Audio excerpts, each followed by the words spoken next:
Being on a trip like that, you never know what could have been possibly going on, and you wouldn't like want another investigation to go on after that, as far as like underage drinking or something like that. Mm-hmm.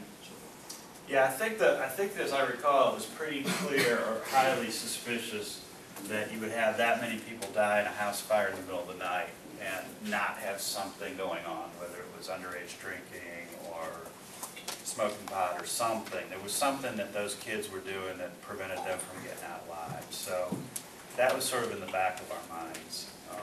And as I said, the medical examiner had not, matched dental records and stuff. So there was no official naming of the kids, though they had notified the parents. And of course, the parents were all flocking to the scene, and they knew who had been in the house and they knew who was out. So it was pretty obvious who didn't get out. I understand some reasons for not, but then also the argument for posting them. Just imagine other families that may have had kids who were at the beach that weekend and they're at home going crazy. Should I drive there, and figure out was my child in there?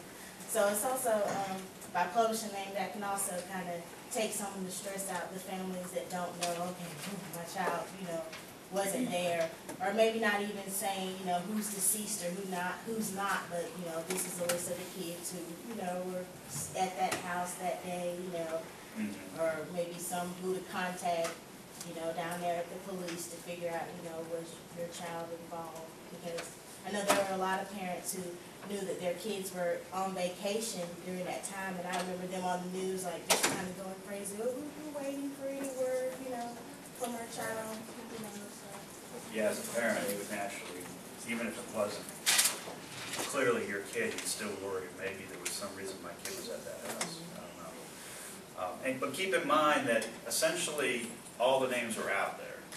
You could go to almost any website at any of the news organizations and read the names. So I'll tell you what we decided to do. We didn't want to use anything coming off of MySpace because, one, we weren't entirely clear whether we had the right to publish things by just ripping them off MySpace pages. But secondly, without an official connection between that specific kid on MySpace and that body in the beach house, we didn't want to connect those dots. So we weren't going to use anything coming off of MySpace. What we ended up doing was we would publish the names only if the family independently confirmed them with us, which meant we had to have all our reporters calling all 7 families and trying to talk to a parent, an uncle, an aunt, somebody who would confirm that yes, we've been notified our child was among the dead. And I think by the end of the night, in time for the morning paper, we had all 7 names, but had not published them during the afternoon. Is there a law against that? Like, you have to get consent from family members to publish names of deceased people? No. You don't? No. It's more ethical? For us, we felt like we had a little bit of a higher standard because we were the hometown paper. We were the paper that all these families read and all of their neighbors read and all of their people they went to church with read, and it was just, I think, a tougher call for us. But from a legal standpoint, there wasn't really a liability issue on our part. We would hate to have been wrong, but we weren't going to get sued over that. You said that y'all weren't sure whether you could use the MySpace pages. Has that come up again? I tell you, I don't know that there's any legal precedent for that. I will say that even in the 3 years since that fire, things have gotten even really wilder. In that I routinely see references in news stories to stuff that people posted on their Facebook page or their MySpace page.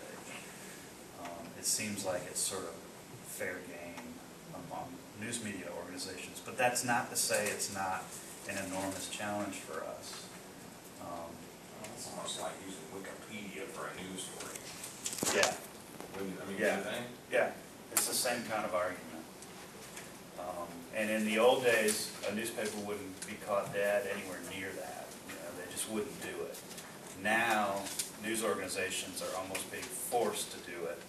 Or what you'll see more often is an argument made, well, it's out there, it's on the blogs, everybody's reading it, it's not like we're hiding it from anyone, so let's just do it and acknowledge that it's out there.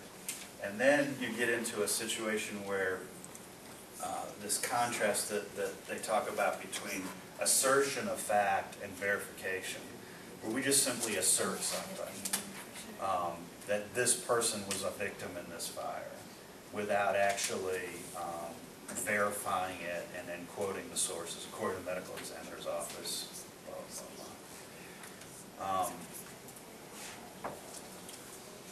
I'll give you another example along those same lines. You know, forever, decades and decades, newspapers have run letters to the editor. And when we run a letter to the editor, to this day, we have a real high standard for whether we're going to publish that letter or not. So we contact everybody who sends a letter to the editor, to the newspaper, and we say, did you in fact write this? You see your name on the bottom. We don't want to attribute it to you in the paper and then find out later somebody was spoofing us. And then we go through it very carefully and evaluate whether there are claims made in that letter that may in fact be bogus or just outlandish or whatever. We give them a little rope, but the fact is we look at it very carefully.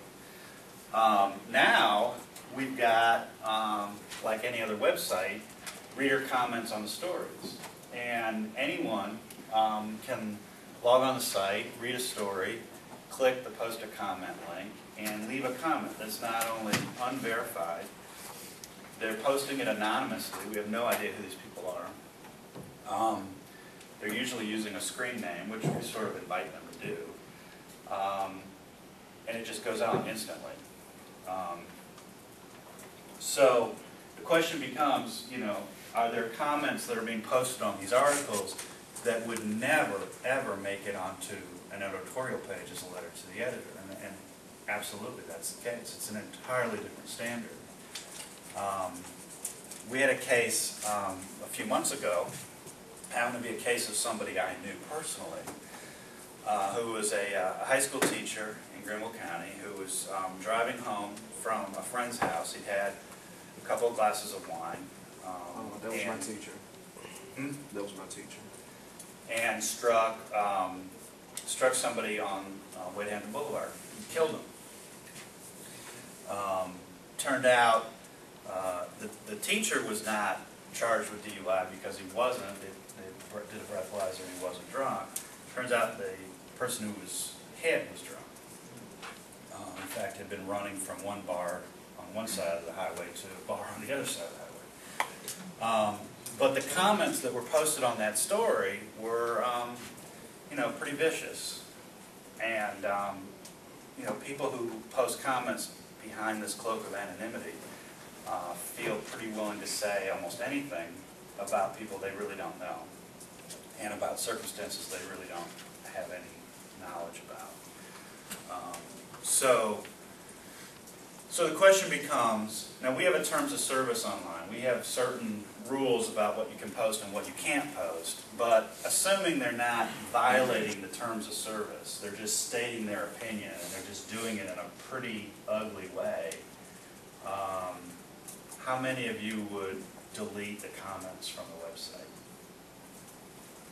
Anybody? Just flat. I mean, just like what you said, like they don't understand the circumstance of the situation that happened at that time, so you can't just comment on something that you don't have full knowledge of. That's being biased, pretty much. Yeah, it's like everyone's got an opinion, Yeah. whether they know what they're talking about or not. But sometimes in a situation like that was very sensitive, you would rather have full knowledge of the situation just before you just go running off at the mouth and saying whatever you feel comes to mind. Because it makes you sound ignorant. Goes over for public comment, so can't they post what they want as long as it's, you know, within the realm of Right. use? As long as it's not inappropriate, I mean, they can pretty much say what they want to. I mean, you can flag it as inappropriate, as long as they're, you know, not like cussing, fussing, you know, bashing their name or anything. They can say really what they want to. Yeah, you know, if someone were to go on that story and post